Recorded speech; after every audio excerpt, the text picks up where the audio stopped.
एक गांव में एक किसान रहता था। किसान खेती करने में व्यस्त था। तभी उसकी पत्नी वहां आई और उसके लिए खाना रखकर वहां से घर वापस चली गई। जब किसान को फुर्सत मिली तो उसने खाना खाने की सोची, पर यह क्या, खाने का बर्तन खाली था। किसान को लगा कि उसकी पत्नी ने उसके साथ मजाक किया है और वह नाराज हो गया। घर जाकर उसने अपनी पत्नी पर बहुत गुस्सा किया। पत्नी को भी कुछ समझ ना आया।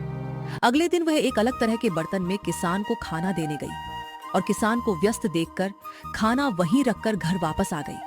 कुछ देर बाद एक सियार वहां आया और खाने के बर्तन में मुंह डाल के खाना खाने की कोशिश करने लगा, पर इस बार वह सफल नहीं हुआ और उसका मुंह बर्तन में फंस गया। सियार हल्ला मचाने लगा। सियार को इस हालत में देख के किसान समझ गया कि कल उसका खाना कहाँ गायब हुआ था। वह डंडा लेकर सियार के पास आया। सियार ने उससे अपनी जान बचाने की गुजारिश की। किसान को सियार पर दया आ गई और उसने सियार को बर्तन से मुक्त कर दिया। सियार ने किसान को धन्यवाद दिया और किसान की मदद का वादा करके वहां से चला गया। सियार सीधा राजा के पास गया और वहां जाके सियार ने किसान के बारे में राजा को सब बताया।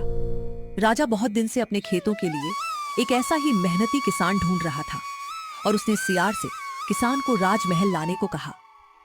सियार किसान के घर गया और उसे अगले दिन सुबह कहीं चलने को तैयार रहने को कहा।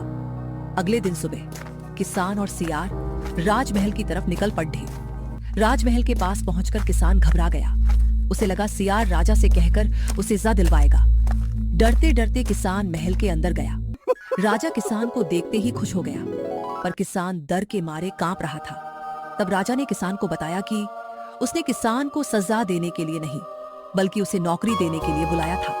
अब किसान की जान में जान आई।